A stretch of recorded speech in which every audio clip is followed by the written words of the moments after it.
Hey everyone! Thank you so much for having me. I'm Jenny. I blog at thedomesticwildflower.com and we are going to make a shrub today. Sam invited me to jump on live with you guys today to show you how to make a homemade cocktail that is one that I think is really perfect for what this group is all about. It incorporates fresh fruit, which like we can all eat a little more fresh fruit, right? And what we're going to be making is a shrub. And shrubs are something that you can use a little bit of, or a little bit more of, or a lot of, depending on your taste or your preference or whatever you want to consume. But it's a great way that you can use a lot of flavor and not a ton of sweetener. So shrubs are, I can't see, you know how Facebook like changes every week. I can't see how many of you are here, but if you could comment that you can hear and see me before I actually get started, maybe I'll be able to see that that you are here. Inviting, let me just touch the buttons here for a sec. I don't think I'm going to add a picture. Okay. We're just gonna keep going. I think we're going okay.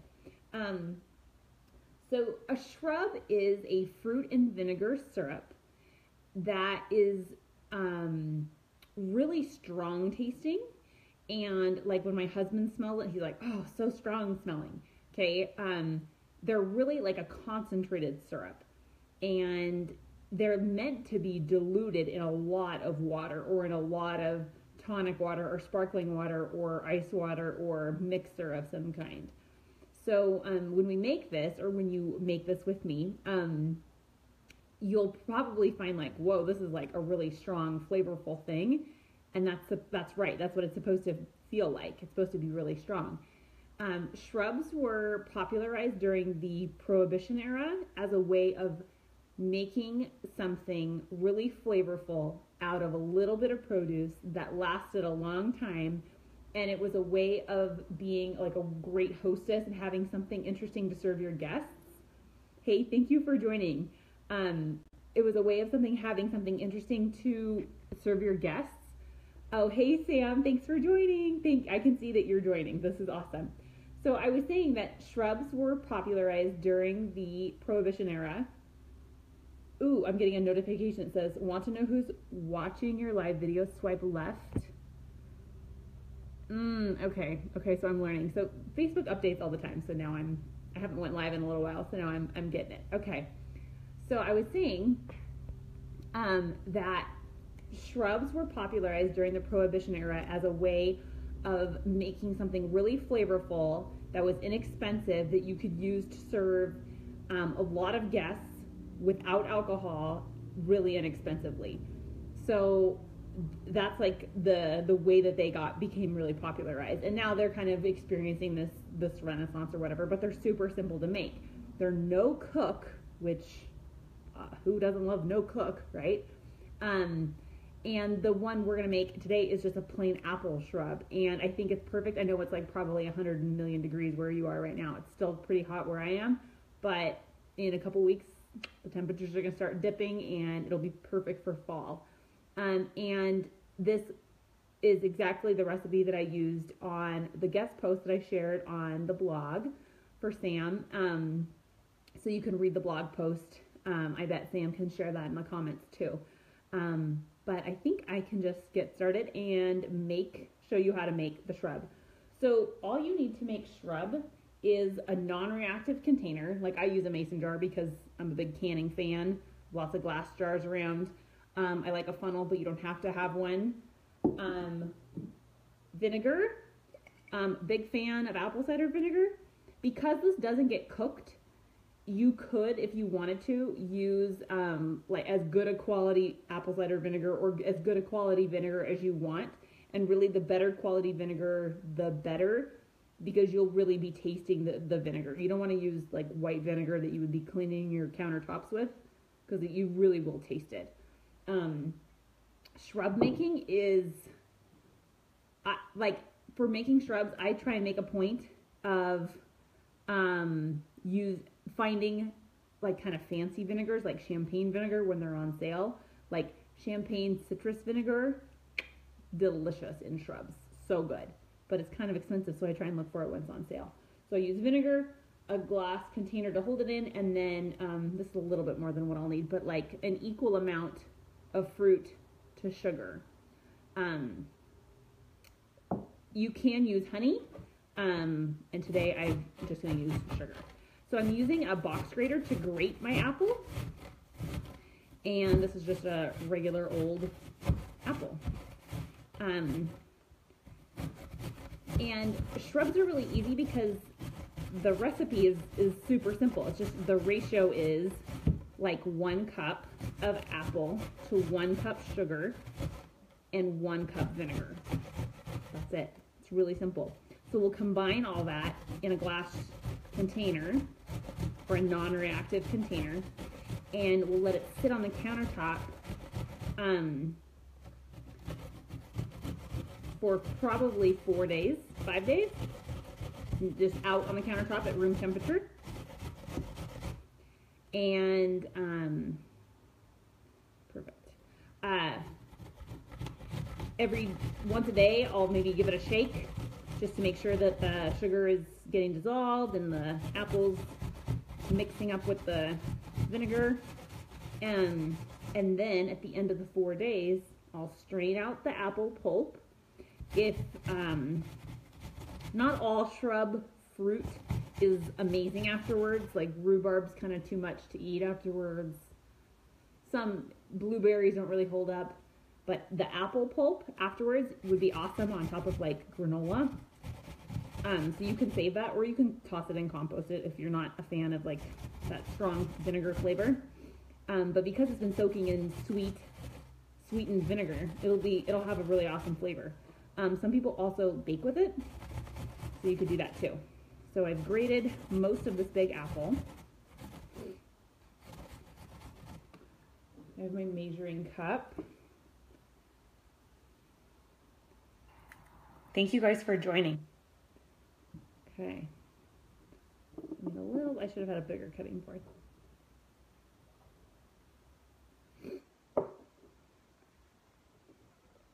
So as I'm measuring out my apples, I should tell you guys, so I got into homemade cocktailing, not honestly because I'm a big drinker, but because I'm a big fan of all kinds of preserving.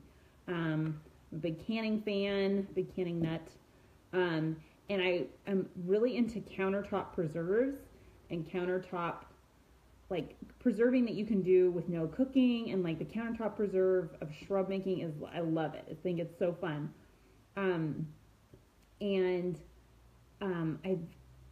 sharing with you guys, Sam and I have put our heads together, and we thought it would be really fun to share with you this mixology matrix, and Sam will share the link to it in the comments here, I'm sure. Thank you, Sam. The mixology matrix is a grid. It's a 1-page grid of 27 recipes using all these kind of homemade cocktail mixers.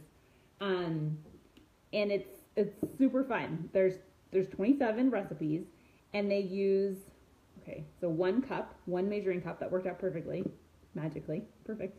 1 cup of apple pulp. Can you see that? That's what it looks like. And then I'm going to I have 1 cup of apple cider vinegar. Perfect. I was lucky.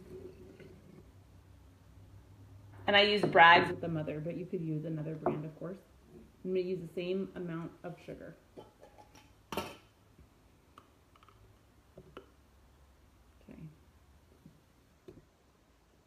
So I was saying, the mixology matrix has 27 different recipes, and each of the recipes uses a homemade cocktail mixer like these shrubs that I'm showing you how to make and like what's listed on the blog. So you can make homemade mixers like these, and what I love about them is that, like, I know that there's like a whole cup of sugar in here, but when you strain this out, you're only using like literally a shot in a big glass, like this size. So it's not a lot of sugar that you're actually consuming. So I'll use 1 shot shrub, 1 shot of whiskey, and then fill this up with sparkling water. It's delicious. And it's like, because it's such a strong syrup, it's like a lot of vinegar, a lot of fruit. It's a concentrated syrup. You don't need it. It's not a lot of anything, but it just flavors the whole drink, right? So the Mixology Matrix shares 27 recipes.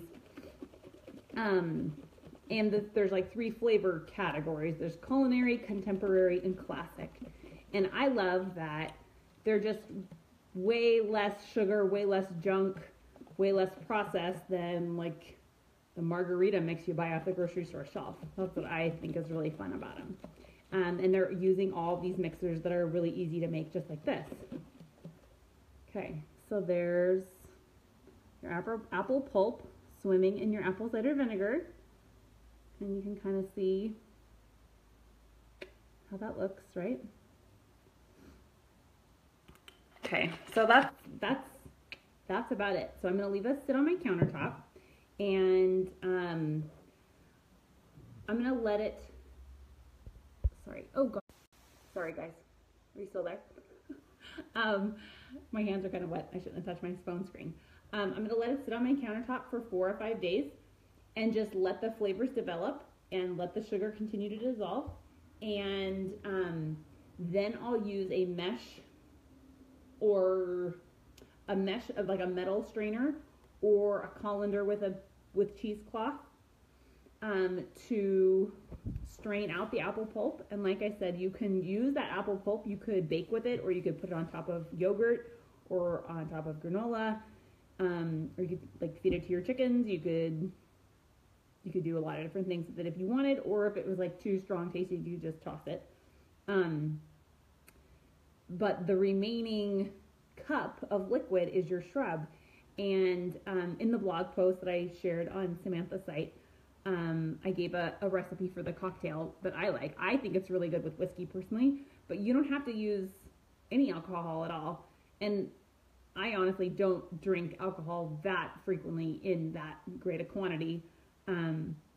So I like it in just like a sparkling water. It's like my treat, my mom treat. It's like I like sparkling water at supper time. That's like my mom treat, I guess.